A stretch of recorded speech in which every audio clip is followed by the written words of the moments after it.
Bonjour, bonjour, bien-aimés dans le Seigneur. Nous voici encore à notre émission d'aujourd'hui. Longtemps, nous ne sommes pas passés vous annoncer quelque chose. C'est parce qu'il y a eu une circonstance qui est arrivée dans notre vie. Le fait que le Seigneur nous a demandé de parler sur la foi, d'annoncer la bonne nouvelle à tout le monde et particulièrement aux malades.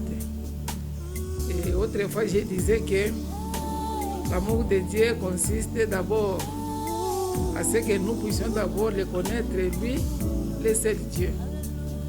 Alors, Dieu ne peut pas faire avec nous quelque chose par lequel nous-mêmes ne sommes pas passés par là. Je vous disais autrefois que souvent, bien je ne l'ai pas encore dit, mais je l'ai dit quand même aujourd'hui, souvent, toute ma vie, presque la plus grande partie de ma vie, je l'ai passée presque dans les hôpitaux. Tantôt, c'est moi-même qui suis malade. Plusieurs fois, j'ai été malade.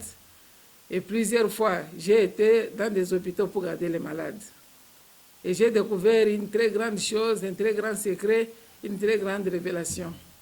À chaque fois que le Seigneur permet que je sois moi-même malade et interné dans des hôpitaux, auparavant je ne comprenais pas, mais au fur et à mesure que je suis en train de passer beaucoup plus de temps dans des hôpitaux en étant malade, soit en gardant les malades, ils ont en train de comprendre que c'est une voie par laquelle le Seigneur me parlait particulièrement individuellement.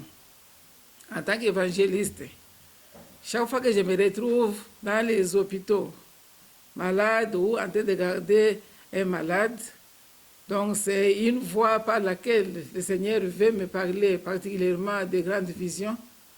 Soit c'est un travail, il me met là-bas pour un travail, il y a un malade, il y a une personne qui est gravement malade là-bas, et dont le Seigneur a une mission pour que cette personne-là puisse parvenir aussi à accepter Christ dans sa vie comme son Seigneur et Sauveur.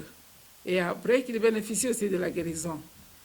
Donc j'ai découvert qu'à chaque fois que je suis dans l'hôpital, il y a toujours quelque chose de particulier que le Seigneur va me parler. C'est une révélation profonde pour les choses à venir, pour moi-même, pour l'Église, soit pour une personne, mais il me met souvent à l'écart pour qu'il puisse me parler individuellement. Et la plupart du temps, quand je suis dans des hôpitaux, moi je garde un malade, peut-être de ma famille, peut-être de l'Église, peut-être une connaissance, parfois même des gens que je ne connais pas. Parfois même une personne que je ne connais pas. Il se fait que dans l'église où j'ai pris, les choix tombent sur moi afin que j'aille garder la personne dans les hôpitaux.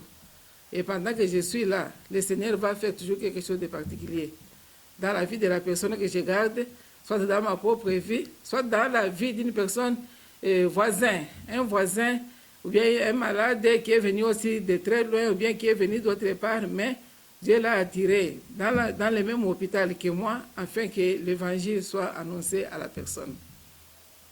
Alors voici par là, j'ai commencé aujourd'hui. J'ai commencé par d'abord mon propre témoignage. Quand je vous parle ici, au mois de décembre, j'ai été interné moi-même 2 fois malade.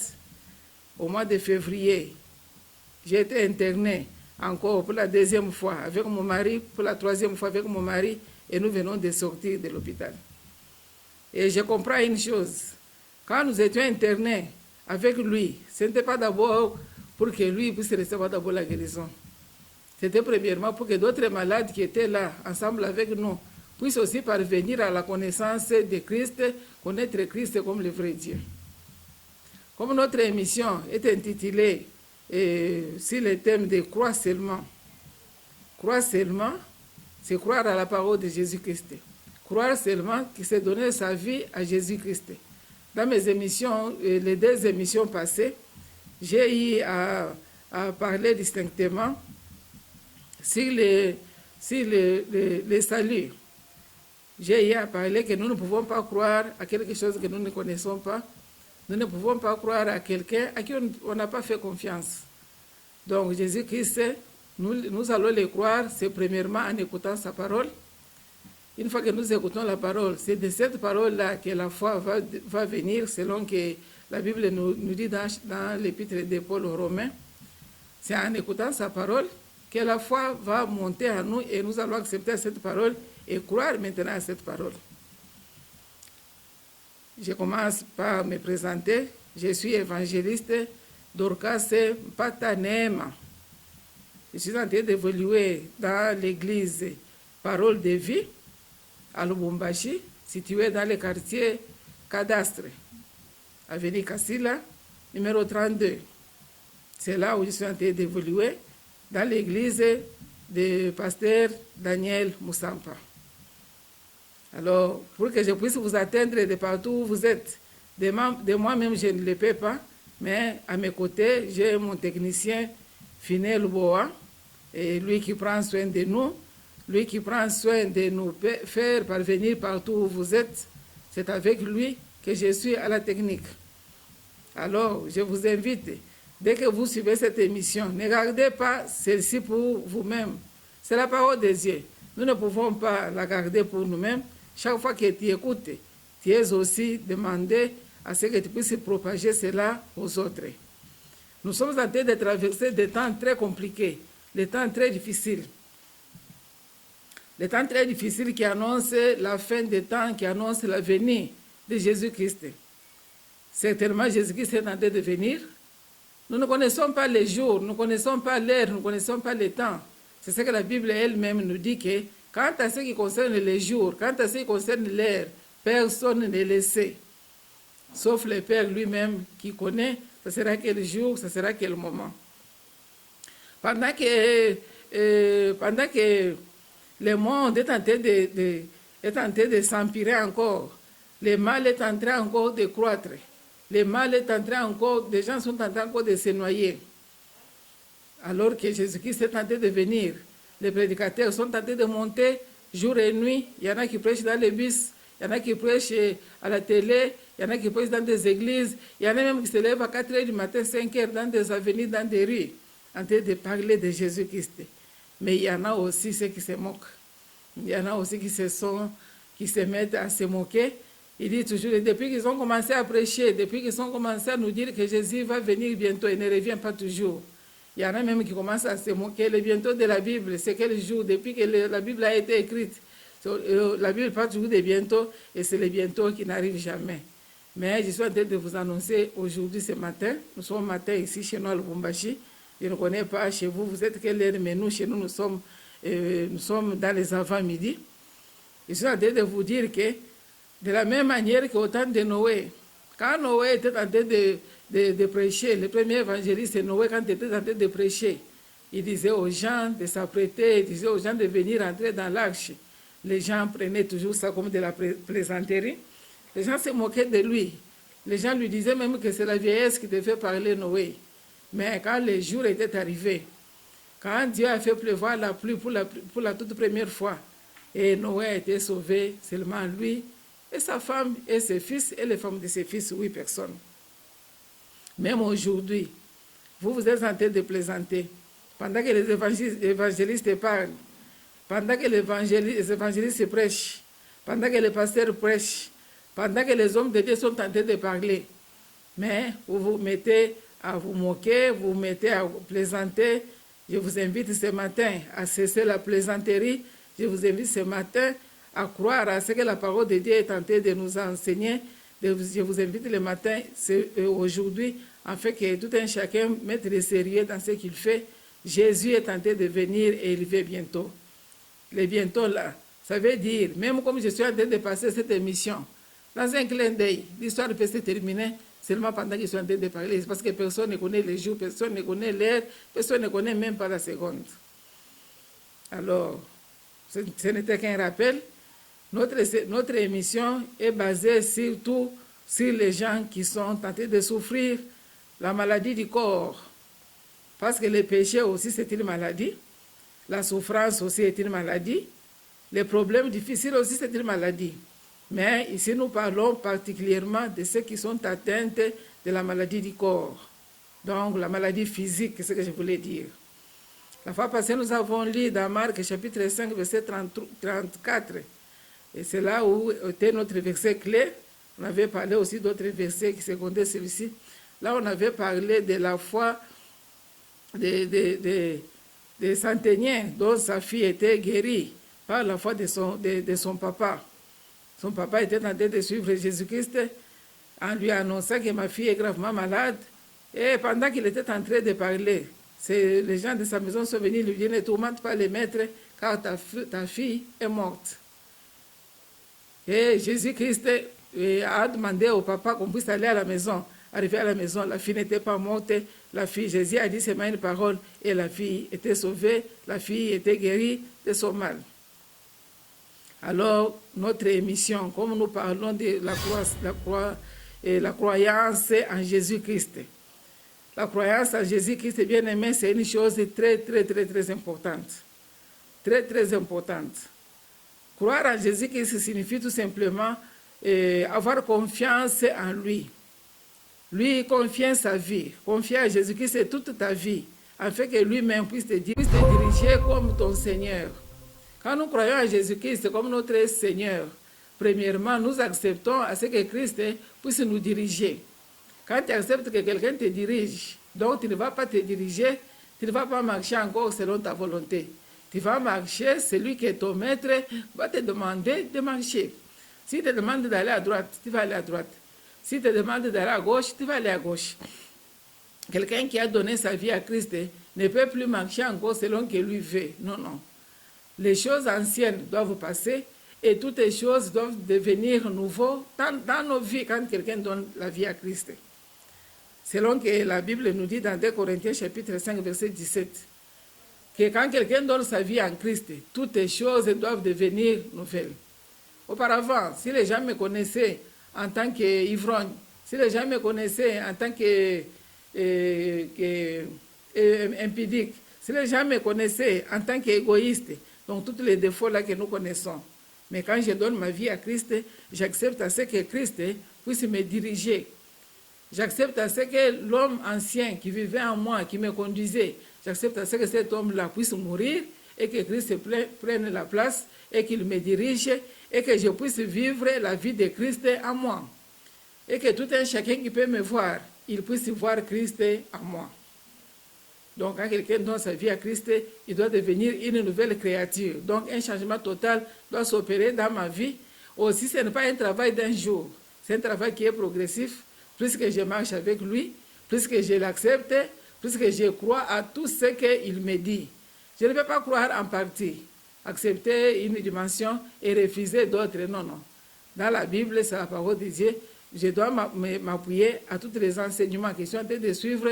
Je dois m'appuyer et accepter tout ce que je suis en train d'apprendre comme disciple du Seigneur. Un disciple du Seigneur, c'est celui qui doit faire à ce qu'il puisse plaire à son maître. Aujourd'hui, je suis disciple, je suis en train d'écouter la parole du Seigneur, je mets cette parole en pratique, cette parole me dirige pour m'amener vers le ciel.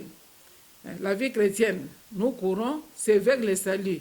Et le salut, nous allons passer notre éternité, ce n'est pas sur cette terre, parce que Christ nous a promis qu'il viendra nous prendre et nous amener là où il y a son Père, là où il est allé nous aménager la place.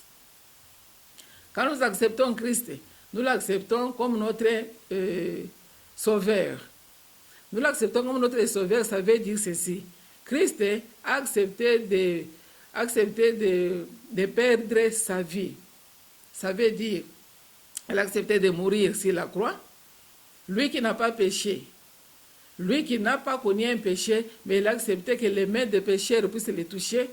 Il a accepté que les mains des pécheurs puissent le lapider, cracher sur lui, parvenir même à clouer ses mains, à clouer ses pieds, parvenir même à le faire porter la couronne d'épines sur la tête. Et il a été crucifié sur la plus haute montagne. Il a été suspendu entre le ciel et la terre. Tout cela, afin que moi qui est en train de vous parler, que je sois sauvé, et que toi qui écoutes cette parole, et qu'il accepte, que tu sois aussi sauvé. C'est un acte que même un père biologique ne peut pas le faire. Accepter de payer la dette à ta place. C'est toi qui as commis les péchés, c'est toi qui as volé, c'est toi qui as commis ceci ou cela, mais lui, il accepte de mourir pour que toi, tu puisses être racheté, pour que toi, tu puisses être sauvé de ces péchés. Bien-aimé, il n'y a pas un autre amour plus profond que l'amour que Christ a manifesté pour le monde. Il n'y a pas un autre amour auquel nous pouvons comparer à ce que Christ a manifesté pour moi et pour toi qui es en train de me suivre maintenant. Parce que tu es en train de me suivre. Alors je suis en train de t'exhorter à ce moment-ci de cesser de plaisanter, de cesser de perdre ton temps inutilement, de cesser d'écouter n'importe quel enseignement, mais je suis en train de t'exhorter de chercher le vrai enseignement qui va te faire quitter le péché, qui va te faire quitter le monde, afin que tu puisses mettre en pratique la vraie parole de Christ qu'il a prévue pour toi. Et cette parole est dans la Bible. Et ce n'est pas n'importe qui va donner cette parole. Ce n'est pas n'importe qui. Il y a les enseignants que Christ lui-même a déjà établis pour donner les vrais enseignements qui va faire quitter le monde au péché et amener le monde vers lui. Le monde même est devenu à l'envers. Si nous regardons avec les yeux physiques, le monde est devenu à l'envers. Les gens veulent devenir ce qu'ils sont. Les hommes veulent devenir les femmes veulent devenir les hommes, s'habillent n'importe comment. Les hommes ont cessé de s'habiller comme les hommes, ils veulent s'habiller comme les filles, ils veulent tresser les cheveux, ils veulent devenir les filles. Les filles aussi à leur tour, ils veulent aussi devenir les hommes. Donc le monde est en train de vivre l'enfer, est-ce que moi je peux dire? L'enfer est en train de se vivre sur la terre.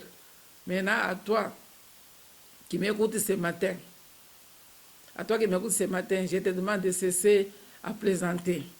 Alors nous allons lire un verset dans Jean chapitre 17, verset 3. Et verset 1 à 3, on pourra même ramasser d'autres versets en avançant. Jésus-Christ, quand il a fini sa mission sur cette terre, il a fait un rapport. Ce rapport-là, la Bible l'appelle, il a fait sa prière sacerdotale. Cette prière, il faisait le rapport à celui qui l'avait envoyé. Alors nous lisons.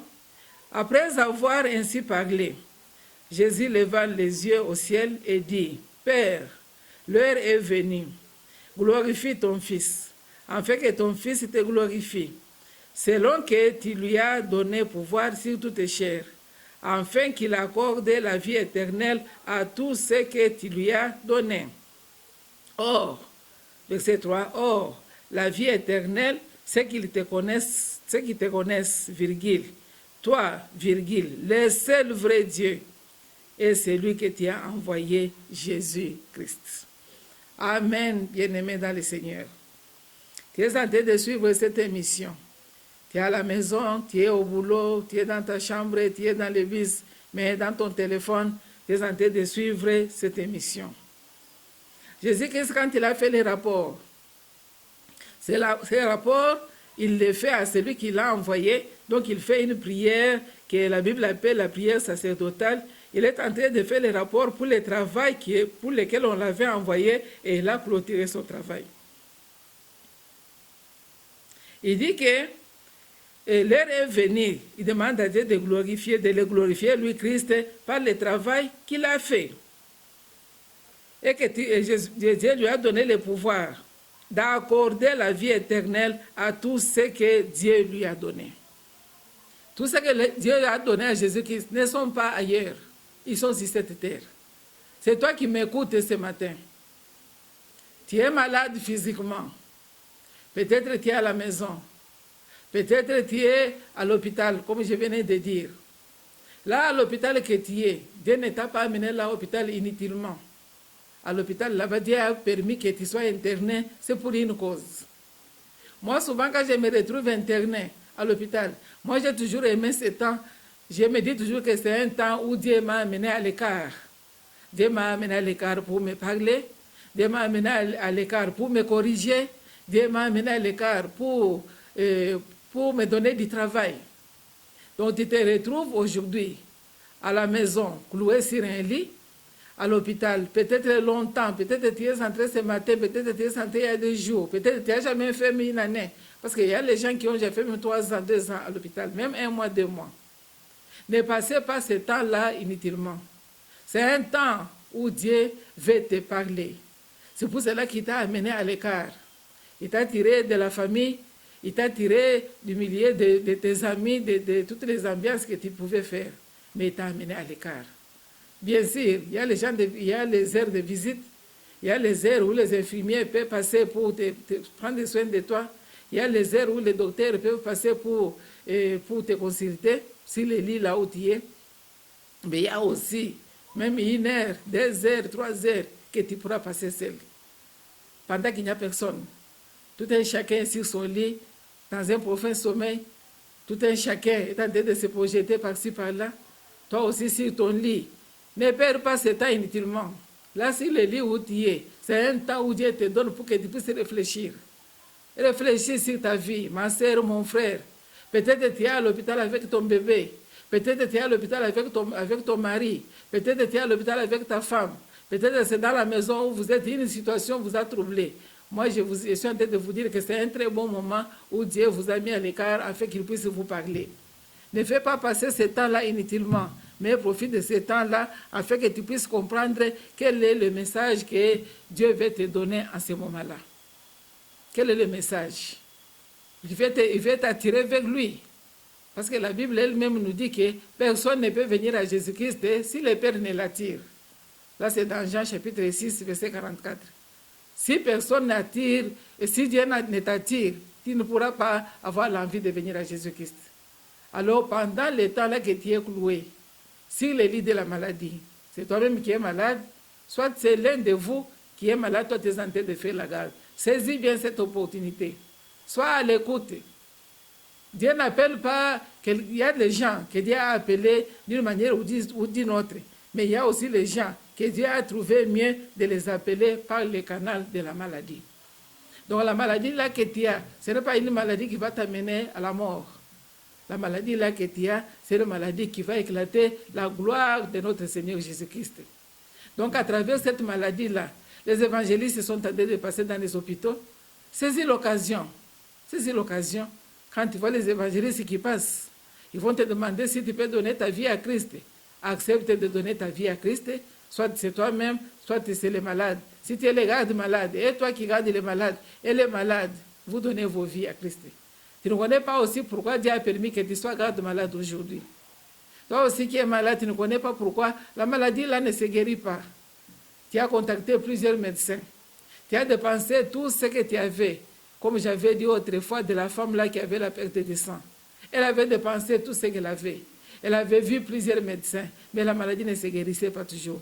Cette maladie-là attendait le jour que la femme-là va faire la rencontre personnelle avec Jésus-Christ et la maladie-là s'était arrêtée. Ça peut être ton cas aujourd'hui. Je suis en train de t'exhorter. C'est le passage ici que nous venons de lire. Donc Jésus, quand il a demandé à Dieu de glorifier son Fils et que le nom de Jésus soit glorifié, dans le verset 2, il a dit que selon que tu as donné le pouvoir sur toute chair, afin que Christ puisse accorder la vie éternelle à tout ce que tu lui as donné. Donc tout ce que Dieu a donné à Jésus, c'est toi, y compris toi aussi. Verset 3. Or, la vie éternelle, c'est qu'ils te connaissent toi, le seul vrai Dieu, et c'est lui qui t'a envoyé Jésus-Christ. La mission de Jésus-Christ sur cette terre est de venir faire connaître Jésus, faire connaître Dieu à travers la personne de Jésus-Christ. Donc ici, il a parlé de te connaître, toi le seul vrai Dieu. Donc c'est que s'il y a un seul vrai Dieu, c'est qu'il y a aussi plusieurs dieux. Il y a des gens qui peuvent s'appeler Dieu. Il y a des gens, il y en a, nous avons toujours entendu tel, et il est Dieu, tel, il est Dieu. Alors qu'il n'y a pas plusieurs dieux. Il y a le seul Dieu que nous devons connaître par le canal de Jésus-Christ, notre Seigneur. Donc, en donnant ta vie à Christ, par le moyen de la parole, cette parole que je te demande de croire ce matin, c'est à travers cette parole que tu vas connaître le vrai Dieu. Et ce vrai Dieu, il n'y a que lui seul qui donne la vie éternelle. Il n'y a que lui seul qui donne la vie éternelle. La vie éternelle, bien aimé, tu ne peux pas acquérir cela par le moyen de l'argent. Tu ne peux pas acquérir cela par le moyen de tes études, par le moyen de ta position actuelle, par le moyen de n'importe quoi que ce soit. La vie éternelle, il n'y a qu'un seul chemin par lequel nous pouvons acquérir la vie éternelle, c'est croire en Jésus-Christ comme notre Seigneur et Sauveur. Et après cela, tout simplement quand quelqu'un donne sa vie à Jésus-Christ, parce que la vie éternelle est en Jésus-Christ. Le fait que toi, tu as donné ta vie en Jésus-Christ, automatiquement, Jésus entre dans ta vie, il fait sa demeure dans ton cœur, il commence à te diriger, et il commence à marcher avec toi, il te sauve du péché, et à partir de cela, la vie éternelle entre en toi à partir du canal de notre Seigneur Jésus-Christ. Il n'y a pas de chemin, que personne ne te trompe, que personne ne te dise, comme d'autres enseignements, que la vie éternelle, on va l'acquérir quand on sera déjà mort. Non.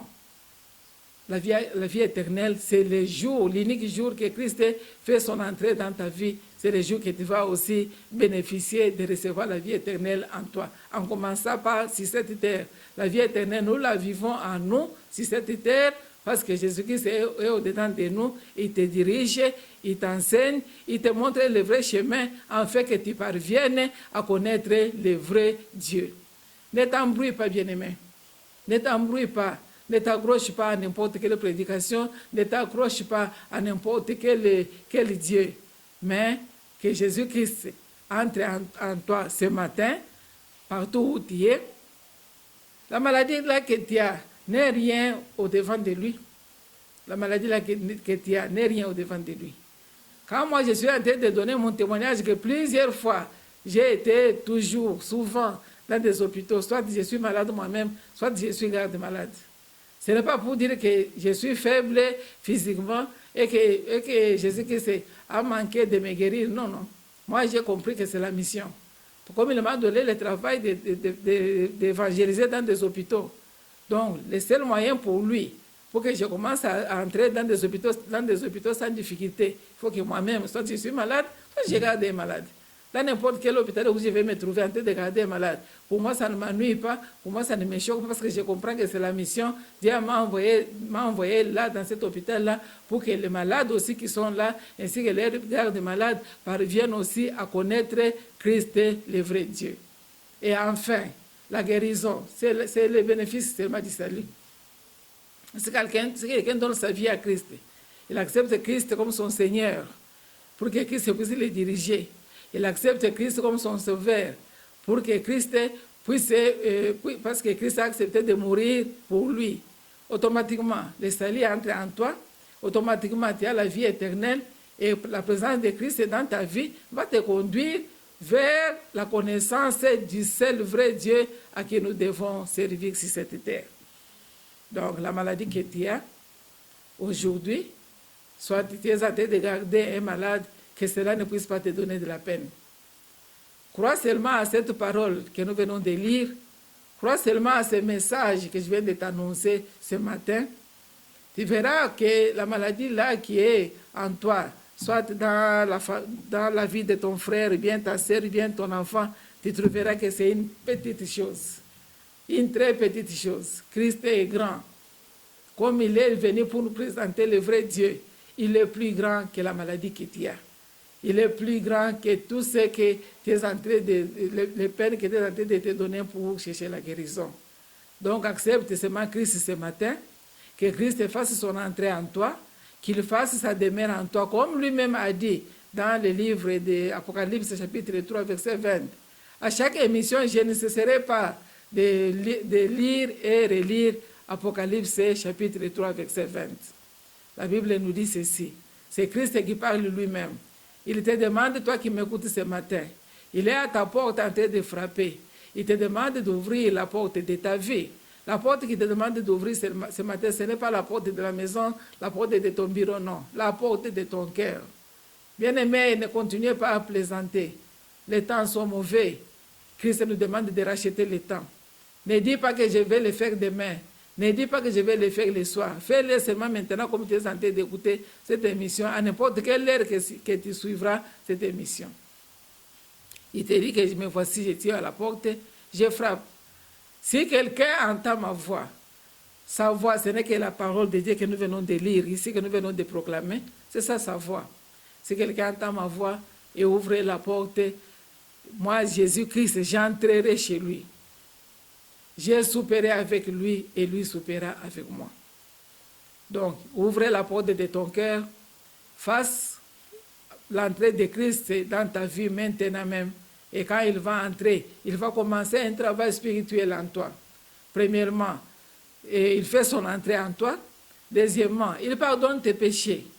Troisièmement, il t'accorde la vie éternelle. Et bien aimé, quand Christ entre en toi, c'est beaucoup de choses qui vont se passer en toi. Quand Christ fait son entrée dans ta vie, tu vas commencer la vie, une nouvelle vie, la vie passionnante, la vie qui a l'essence, la vie pour laquelle Christ t'a créé de vivre sur cette terre. Donc, d'accepter Christ maintenant. Christ, nous l'acceptons par la foi. Nous n'allons pas le voir physiquement, non.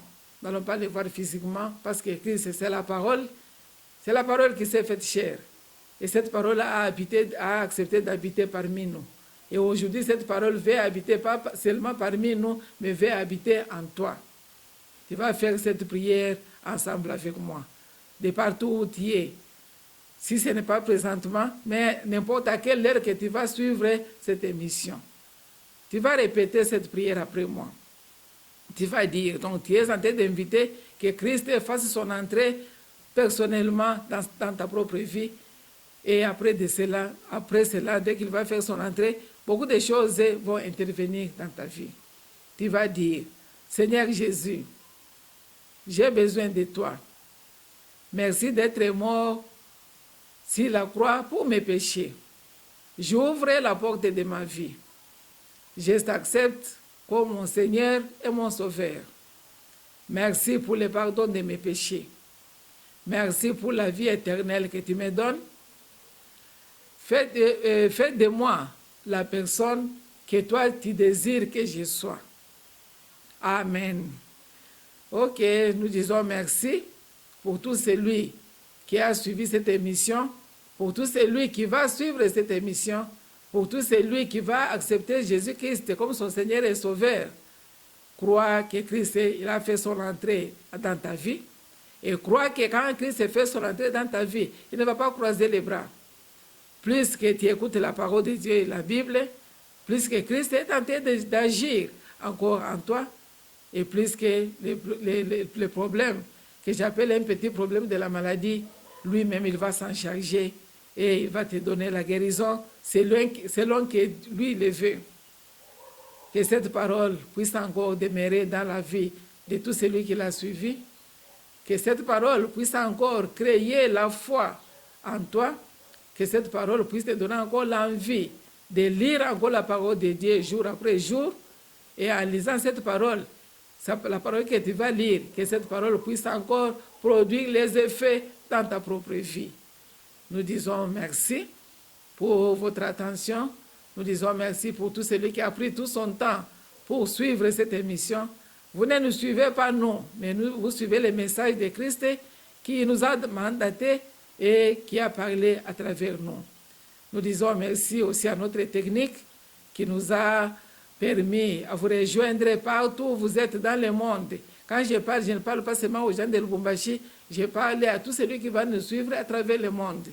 Nous disons merci à notre technicien et frère Finet Luboa qui nous a permis de vous atteindre de partout où vous êtes. Nous vous demandons de vous abonner massivement à cette chaîne Parole de Vie TV Lubumbashi. Abonnez-vous pour que vous puissiez avoir des nouveautés. Nous ne sommes pas seuls sur cette chaîne. Nous avons aussi d'autres émissions. Nous avons la diversité et cela va encore vous bénir encore davantage. Soyez bénis de partout où vous êtes. Au nom de Jésus-Christ, Amen.